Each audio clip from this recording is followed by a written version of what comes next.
What's up, ladies and gentlemen? Welcome to the Beat of Business with me, Ravi Wadden. And in today's video, I'm going to give you 3 index funds that you can buy and hold forever. The reason I'm making this video is because so many people are reluctant to invest in the stock market because they don't know what to invest in, or they don't feel like they have the knowledge to invest. But as someone who's worked in Wall Street and institutional investing for 13 years, I can tell you that an S&P 500 index fund is perhaps the single most effective way to invest in the stock market. And the best part is that anyone can do it regardless of your income, your background, or your knowledge of the stock market. I could talk about S&P 500 index funds for hours, but why I love them really comes down to 2 key reasons. The first reason that I love S&P 500 index funds is because of their performance. Since 1926, which is approximately 3 years before the Great Depression, the S&P 500 index has returned 10.09% per year. And this is also factoring in 15 recessions that we've had over the past 80 years. So even with the Great Depression and the 15 subsequent recessions, the S&P 500 has still returned 10.09% a year,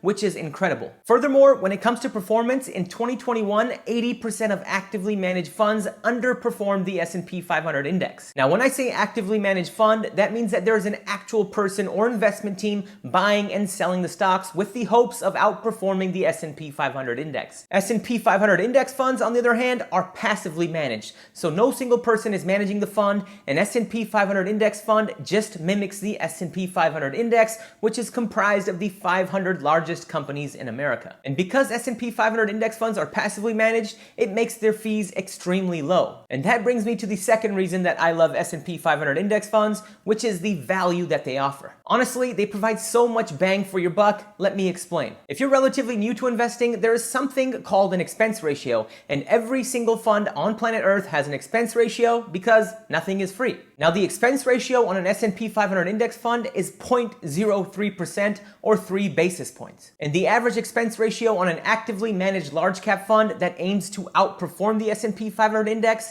is 0.80% or 80 basis points. So if you were to invest $1,000 into an S&P 500 index fund today, you'd be paying 30 cents in fees over the course of the year. And if you were to invest that same $1,000 into an actively managed US large cap fund, you'd be paying approximately $8 a year in fees. And this may not seem like a big deal, but over the course of your investing lifetime, this small difference in expense ratios will cost you hundreds of thousands of dollars. Let me show you an example to really show you how this will save you hundreds of thousands of dollars. Let's just say that we have 2 people, Christy and Arjuna. Both are 25 years old and both invest $300 a month into 2 separate funds for 40 years. Christy invests in an actively managed large cap mutual fund that has an expense ratio of 0.80%. And Arjuna invests in an S&P 500 index fund with an ultra low expense ratio of 0.03%. After 40 years of investing, assuming a 9% rate of return, Christy would have invested a total of $144,000, and that $144,000 investment would have grown to $983,117.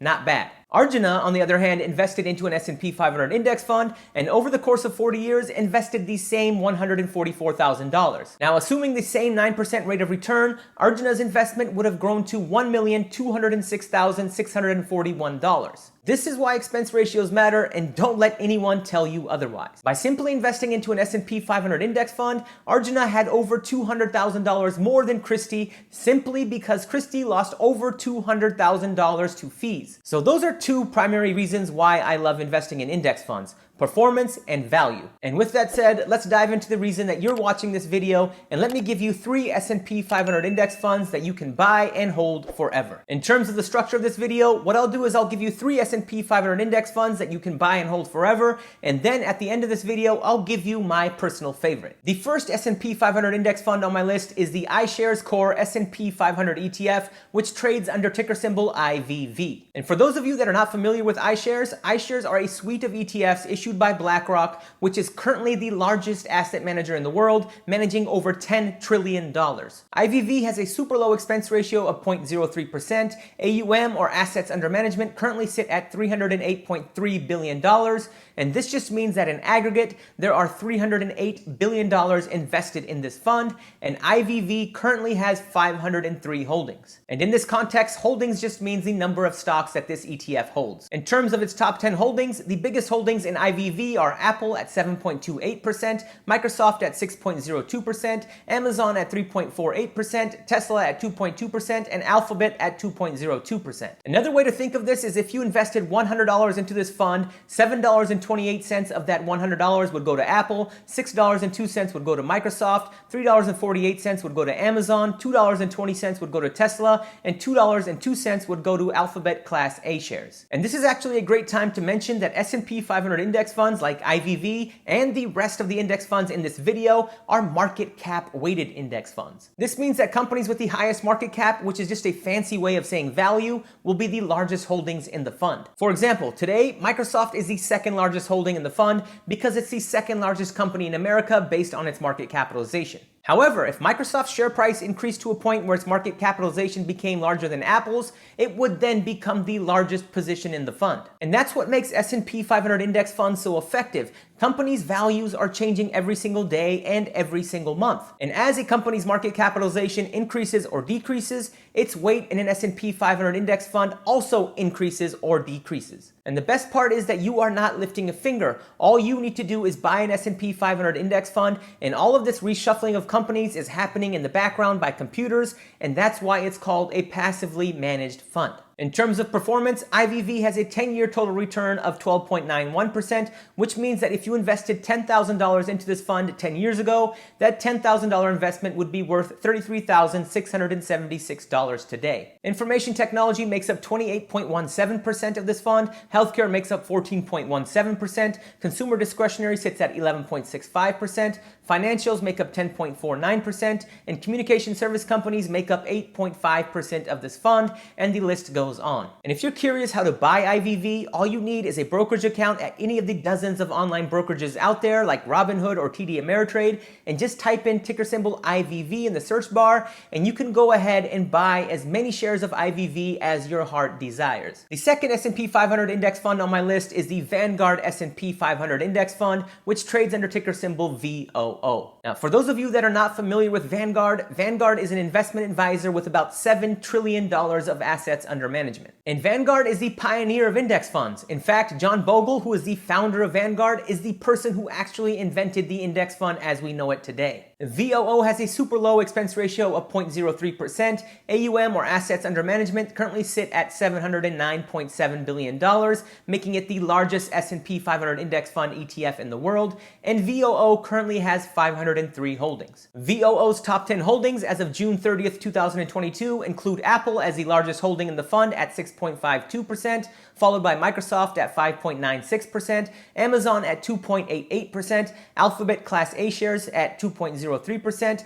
Alphabet Class C shares at 1.87%, and Tesla at 1.75%. In terms of performance, VOO has a 10-year total return of 13.76%, which means that if you invested $10,000 into this fund 10 years ago, that $10,000 investment would be worth $36,299 today. In terms of which sectors of the economy VOO invests in, information technology makes up 26.8% of this fund, healthcare makes up 15.2%, consumer discretionary 10.5%, financials make up 10.8%, and communication companies make up 8.9% of this fund, and the list goes on. Feel free to pause this video if you'd like. In terms of buying VOO, the process is the same as IVV, but instead of typing IVV in the search bar, you'll be typing VOO instead. The third S&P 500 index fund on my list is the SPDR Portfolio S&P 500 ETF, which trades under ticker symbol SPLG. For those of you not familiar with SPDR ETFs, they are a whole suite of ETFs that are offered by State Street Global Advisors. And State Street is the world's fourth largest asset manager with $4.14 trillion of assets under management as of December 31st, 2021.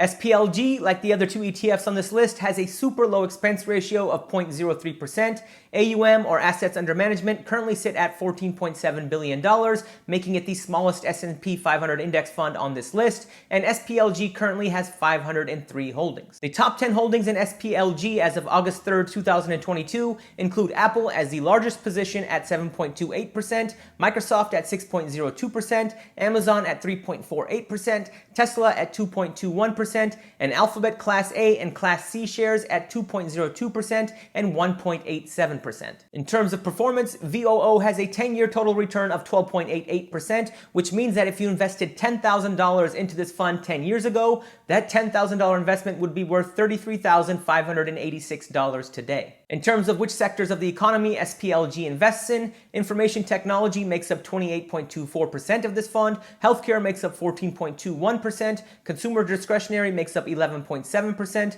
financials 10.52%, and communication services companies make up 8.52% of this fund, and the list goes on. Please feel free to pause this video if you'd like. In terms of buying SPLG, the process is the same as IVV and VOO, but instead of typing IVV or VOO in the search bar, you'll be typing SPLG instead. Now let's move into the last section of this video where I will be discussing my favorite S&P 500 index fund ETF and why it's my favorite. But before I discuss which one of these funds is my favorite, I want to make it clear that you really can't go wrong with any of these three S&P 500 index fund ETFs. They are all amazing investments, and the differences between them are very subtle. In fact, they are so subtle that if you already own one, I would not sell your shares to buy the other. With that said, my favorite S&P 500 index fund on this list is VOO, simply due to the fact that it is the largest, most traded, and most liquid ETF on this list. And all that means is that when you purchase VOO from your broker, you are likely to get a slightly better price as opposed to SPLG or IVV. And as someone who uses a dollar cost averaging strategy and buys shares of VOO every couple of weeks, this subtle difference is why VOO is my top choice. But like I said earlier, the differences between these three funds are essentially immaterial, and you can't go wrong with any of them. If you got value from this video, please remember to give this video a big thumbs up, and please consider subscribing to my YouTube channel. I would love to have you as a member of this community. And with that, I will see you all next time.